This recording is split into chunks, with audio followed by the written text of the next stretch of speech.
Hello, I'm Ollie and this is CriminOlly, where I talk about crime, pulp, horror, that kind of thing. Today, as you can probably tell from this pile on my lap, I've got a book haul for you.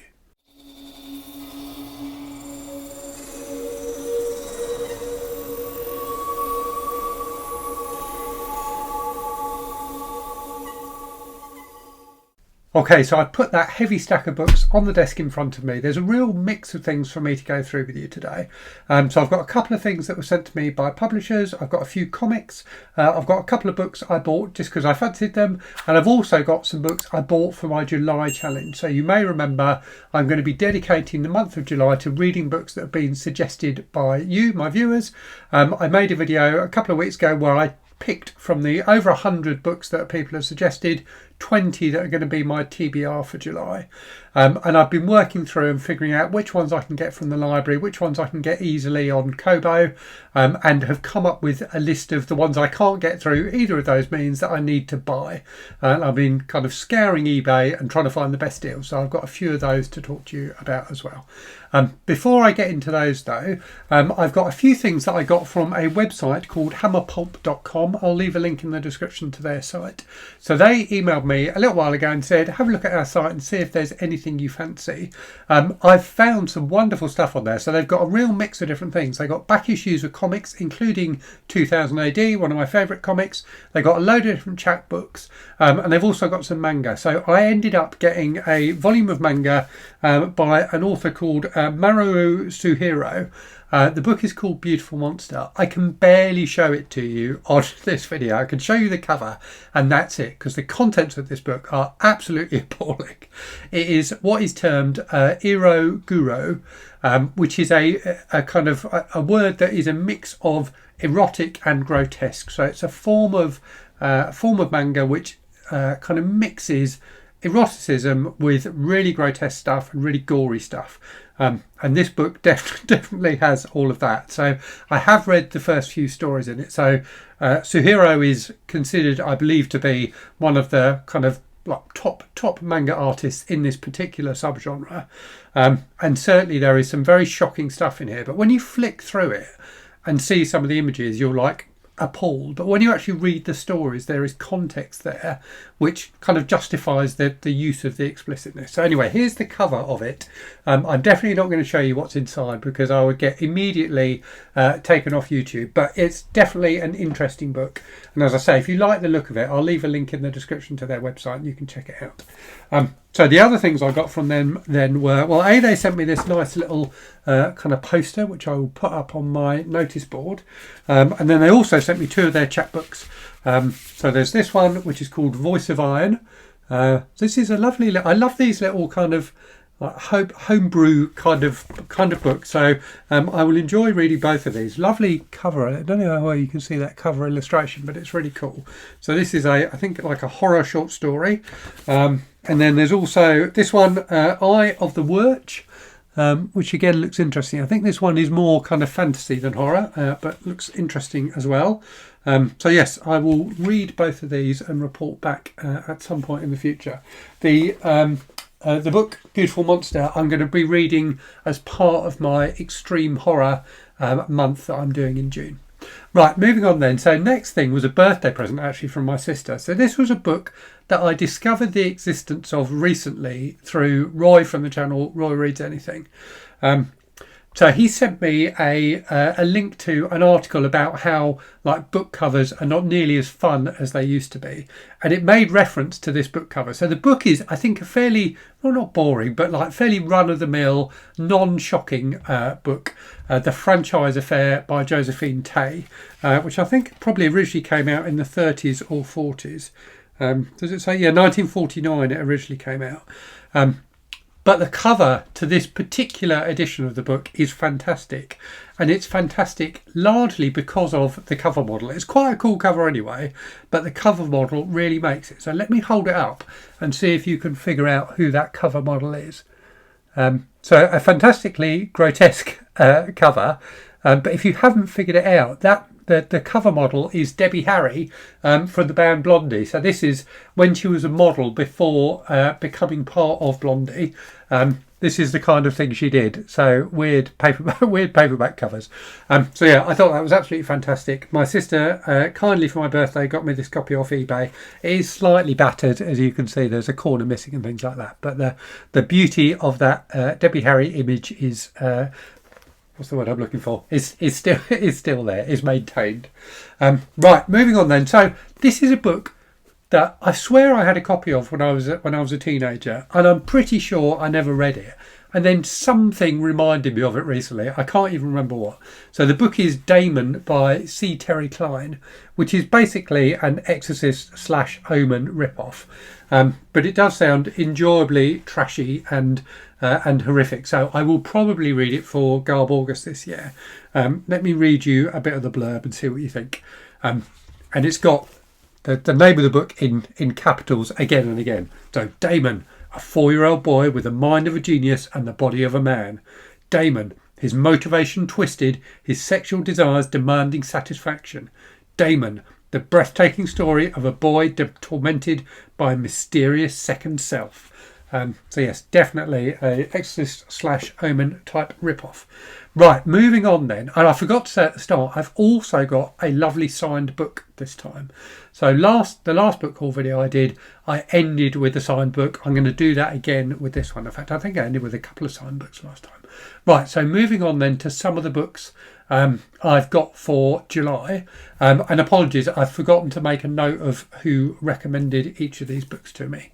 But let me go through them with you anyway. So first up we have Once a Saint by Ian Ogilvy, which is a memoir from Ogilvy, who was an actor who played the character of the Saint in the TV series. This is an ex-library edition. I do love ex-library editions. And it's got some fantastic images in it as well, some fantastic pictures from across Ian Ogilvy's career. So very 70s looking then, very 70s looking pictures. So yeah, very much looking forward to reading this. You can see in this picture, it's Ronnie Corbett in the background there. So if you live in the UK and are of a certain age, you will definitely recognise Ronnie Corbett. So moving on then. So next up then we have Paprika by Yasutaka Tsusui. So the blurb on the cover of this from The Guardian definitely makes me want to read it. Imagine a manic J.G. Ballard, but one with an even darker past to work out. So this looks pretty good. Let me read you the first part of the blurb.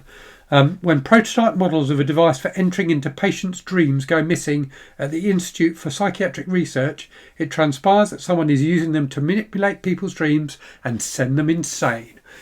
So that does sound like a very interesting premise. So yeah, looking forward to that one. Next, some more non-fiction. This is quite interesting. So this is a second-hand copy. This is one of those books that is designed to look old and battered. So it's designed like that anyway, and then this second-hand copy is all as like added to that effect. So it's hard to tell where the deliberate design of the book ends and just the aging process starts. But anyway, this is The Killer of Little Shepherds by Douglas Starr. Great cover, and you can see it's been very well read, this book. Again, this one has some pictures in it, so let me show you some of those, assuming they're not too horrific. No, quite interesting. So this is a book I think about forensic psychology.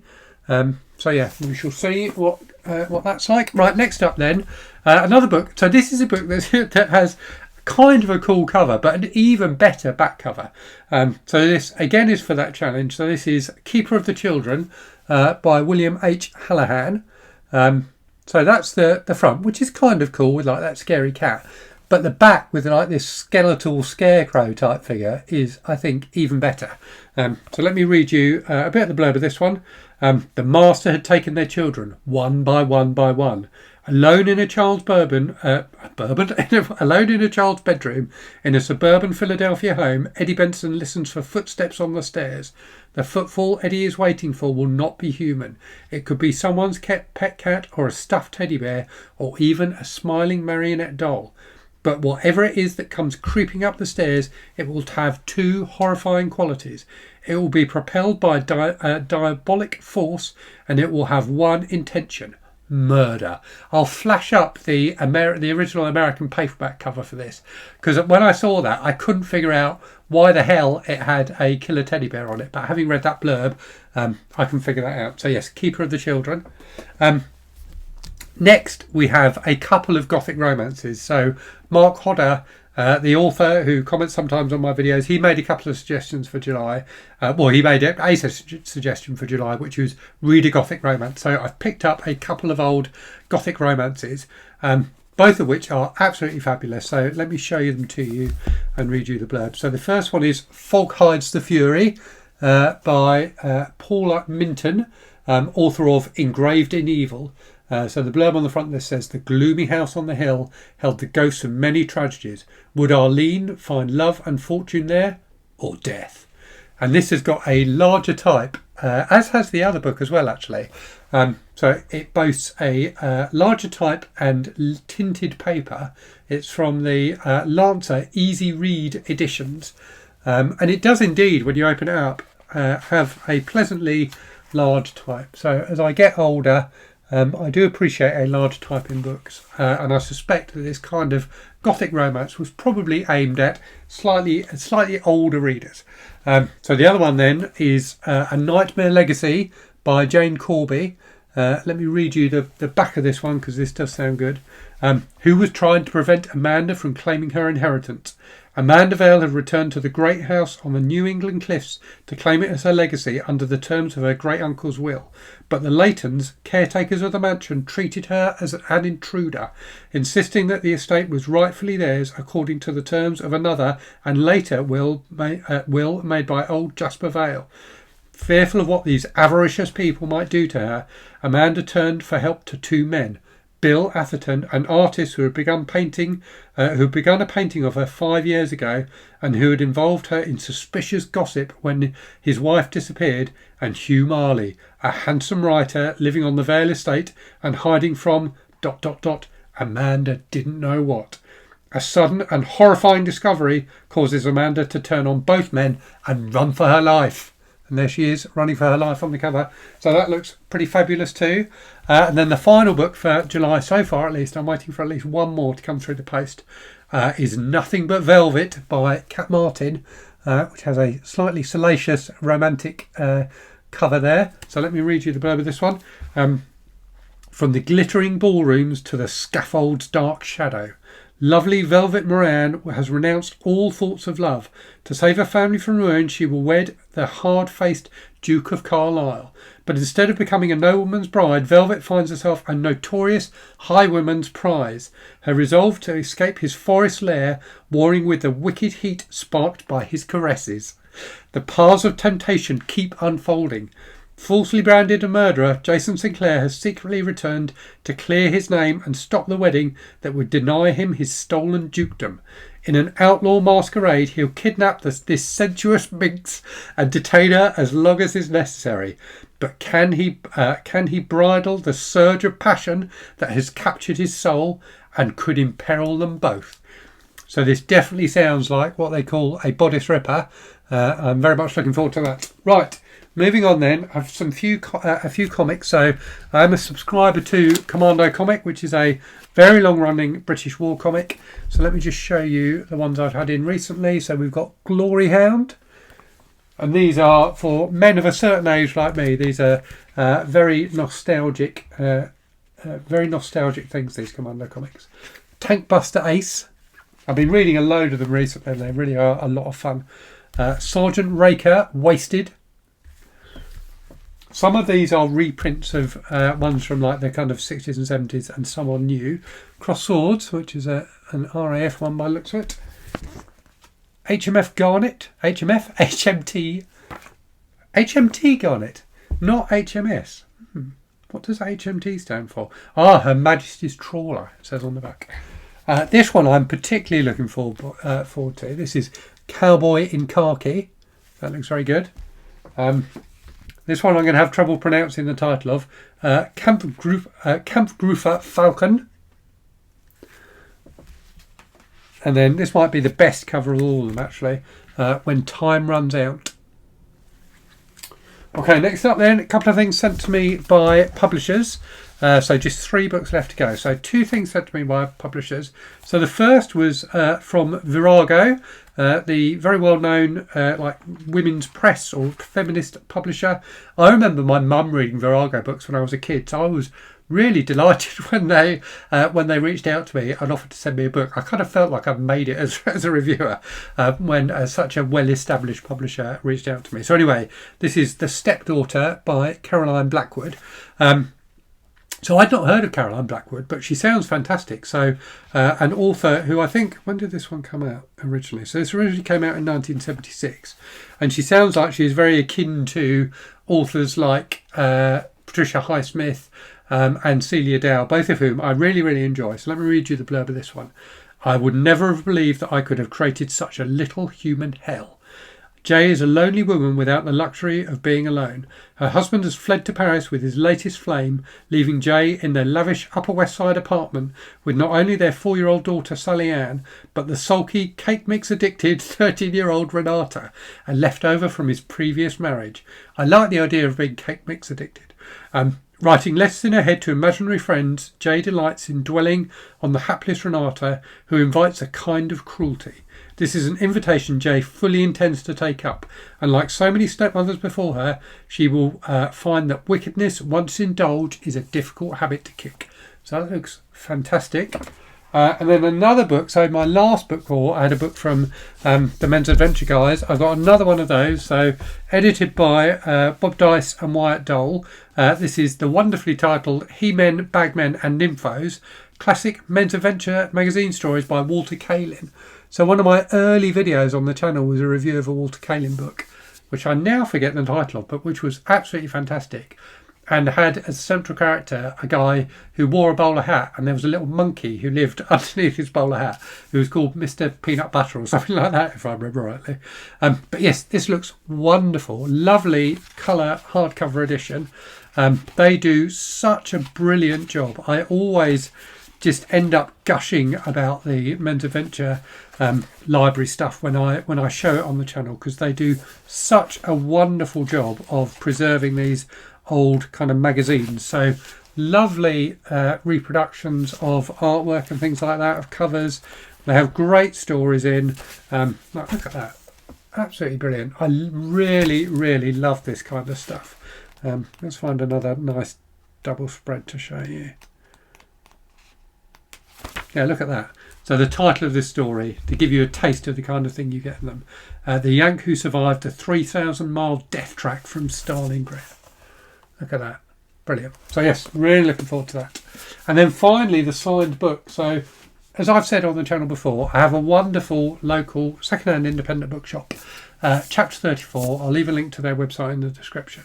And they put on their Instagram the other day that they had signed copies of a book by somebody who's not really a writer, more a comedian and kind of radio presenter, but who I really, really like and have loved his stuff for decades. Since I was probably a teenager, I think I first saw his stuff.